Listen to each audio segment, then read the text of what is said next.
Sekarang Maman dari Partai Golkar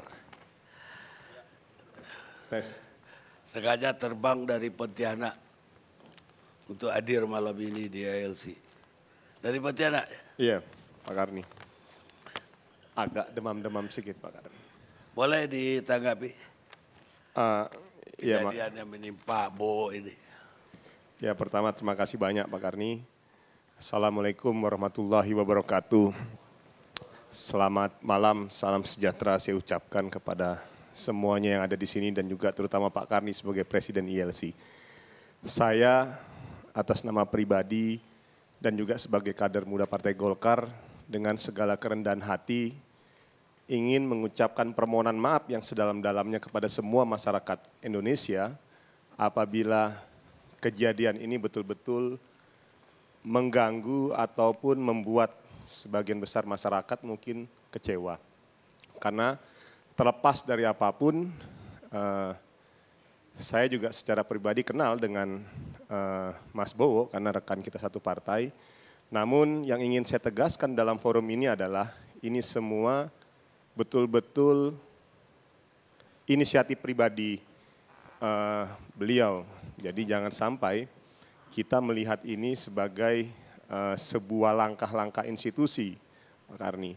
Namun terlepas dari apapun itu, apapun yang terjadi, apapun yang dilakukan dan peristiwa ini tidak ada toleransi karena biar bagaimanapun musuh kita bersama adalah korupsi. Korupsi adalah extraordinary crime dan tentunya kita bersepakat bahwa sampai ujung manapun yang namanya praktek korupsi adalah praktek yang memang harus segera kita sudahi. Nah, namun saya ingin mencoba masuk kepada melihat pada sudut pandang yang agak sedikit berbeda. Kenapa? Karena begini, praktek-praktek seperti ini udah kesekian kali dan ini bukan yang pertama kali. Namun sampai hari ini juga belum ada langkah-langkah solusi konkret. Kenapa saya bilang seperti itu? Lalu pertanyaannya siapa yang salah? Apakah kita mau salahkan partainya? Apakah kita mau salahkan pemerintah pusatnya seperti tadi yang disampaikan oleh Mas Fadlizon? Ataukah kita mau menyalahkan KPK sebagai salah satu institusi yang berdiri di garda terdepan dalam konteks pemberantasan korupsi? Atau kita mau menyalahkan si pelakunya, yaitu dalam hal ini oknumnya gitu.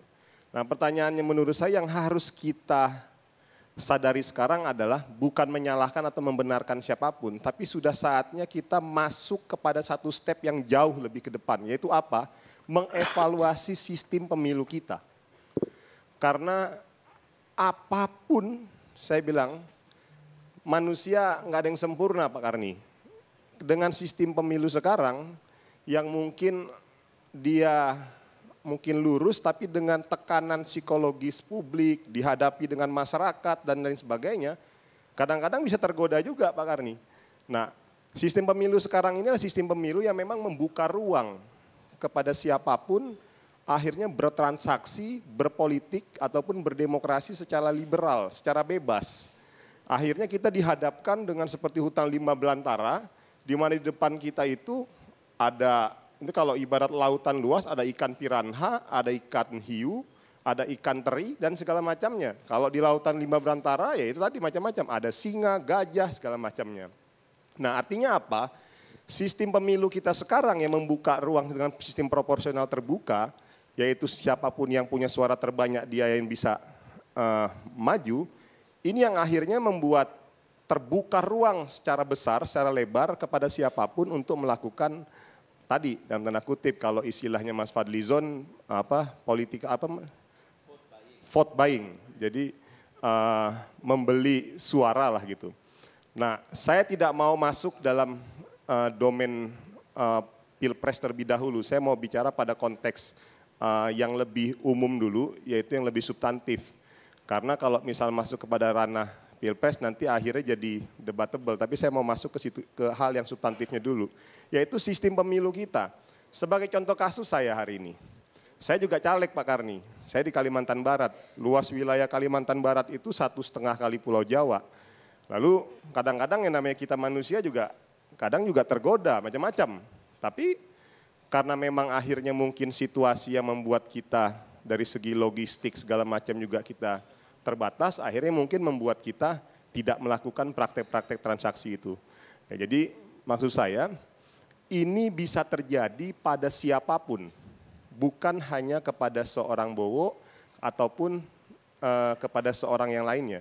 Artinya siapapun hari ini yang masuk dalam sistem pemilu yang seperti sekarang ini berpotensi, saya ingin sampaikan berpotensi, bukan pasti ya, berpotensi untuk terlibat yang namanya vote buying tadi dengan sistem pemilu sekarang. Nah, harapan saya tadi sebetulnya, tadi sudah disampaikan juga sama Mas Febri bahwa ini bukan kasus yang pertama ya Mas Febri, jadi juga pernah ada OTT dalam pilkada bupati dan lain sebagainya. Bahkan kalau pilkada bupati sudah banyak beberapa kejadian. Nah, artinya saya berharap bahwa forum malam hari ini juga bisa menjadi alat kesepakatan kita bersama dan juga di hadapan masyarakat Indonesia bahwa sudah saatnya ada terobosan yang betul-betul bisa memaksa kita untuk mengevaluasi secara serius sistem pemilu kita hari ini.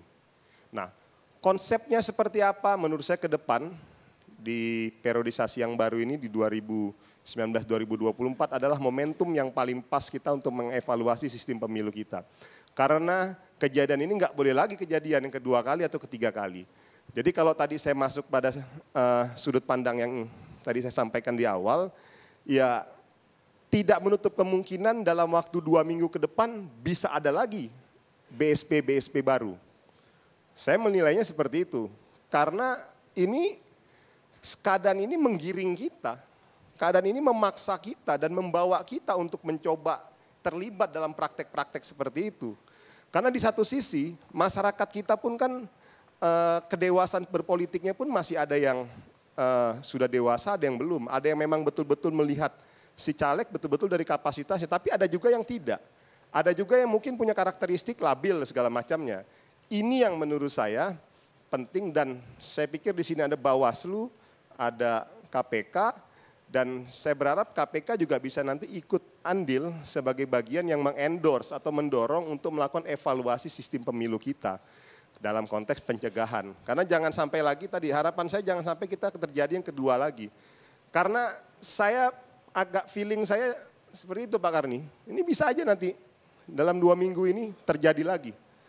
Terjadi lagi hal-hal yang menurut kita tidak kita inginkan. Jadi sampai kapanpun kalau sistem pemilunya masih seperti ini, ya pasti akan ada banyak lagi. Mau siapapun nanti presidennya, mau nanti presidennya si A, si B, si C, kalau sistem pemilunya masih seperti ini, saya yakin nggak akan mungkin hilang yang namanya vote buying ini ataupun istilahnya serangan fajar lah, serangan duha, serangan maghrib, serangan isya, segala macam itu.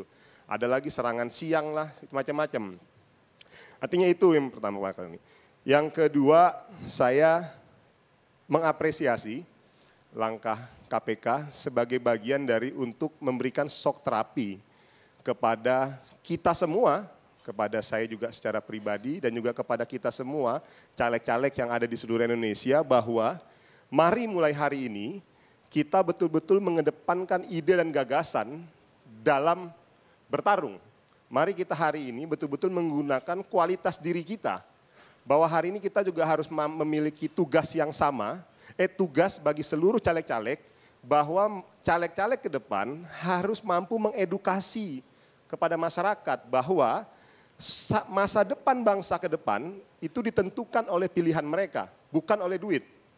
Jadi juga caleg-caleg juga tidak boleh terlibat Pak Karni dengan praktek-praktek seperti ini. Artinya harus ada kesadaran bersama bahwa sudah saatnya ya kalau memang mau dapat suara turun. Ya misalnya ya kadang-kadang ya memang capek Pak Karni. Kalau kita mau turun ke lapangan tuh Pak Karni, contoh kayak misalnya dapilnya Bang Akbar Faisal ini Sulawesi kan jauh-jauh. Ya kayak saya juga di Kalimantan Barat jauh-jauh. Ya mau nggak mau kalau memang mau dapat suara ya harus turun ke pedalaman-pedalaman. Masuk ke kampung-kampung, turun menyisir lautan, hutan, lima berantara, kita harus masuk. Karena ya inilah sejatinya. Cuman ya tadi pertanyaannya adalah apakah semua caleg-caleg yang ada di Indonesia ini siap dengan kondisi dan keadaan ini? Ya tadi maksud saya, kita mengapresiasi secara penuh kepada KPK yang memang sudah melakukan temuan ini. Namun kalau saya juga boleh menyarankan bahwa keterlibatan praktek korupsi seperti ini, kalau tadi saya nggak mau masuk juga, saya lihat ada 2 kasus nih Pak Karni. Isu serangan Fajarnya dengan yang kedua praktek OTT-nya. Praktek OTT ini kan melibatkan corporate. Artinya ada corporate corruption investigation yang memang juga ke depan menurut saya KPK harus sudah mulai masuk ke situ. Karena praktek-praktek korupsi di korporasi itu juga tidak sedikit Pak Karni. Jadi jangan sampai hari ini publik terframing seolah-olah yang hanya marak untuk melakukan praktek korupsi itu yaitu kita yang para legislator ini. Tapi kalau tadi juga KPK sudah mulai masuk ke corporate corruption investigation-nya, saya pikir itu juga bisa membuka ruang baru. Karena apa? Nanti dari situ ini akan mendorong KPK tidak hanya fokus pada praktek-praktek korupsi belanja negara. Sekarang kalau kita perhatikan sebetulnya praktek korupsi di pendapatan negara itu jauh lebih besar potensi kebocorannya. Saya kemarin ada baca artikel yang disampaikan oleh Bu Basaria kalau nggak salah ya, bahwa potensi kebocoran dari praktek korupsi pendapatan negara itu hampir kurang lebih 4.000 triliun. Nah kalau misalnya KPK bisa fokus di situ, itu juga pasti bisa jauh lebih bermanfaat buat bangsa kita. Bukan berarti akhirnya tidak juga dilakukan pengawasan ataupun penindakan ataupun pencegahan di legislasi. Jadi artinya tadi Pak Karni itu usulan masukan dan saran saya. Namun dari itu semua saya ingin mengajak forum yang sangat luar biasa ini kepada semua masyarakat kita bahwa vote buying ini tidak bisa hanya sekedar disalahkan kepada calegnya saja. Kalau masyarakatnya, kalau rakyatnya berani menolak dan berani mengatakan tidak mau menerima, pasti juga tidak akan terjadi. Artinya ada kedua belah pihak yang memang saling mau memberi dan saling mau menerima.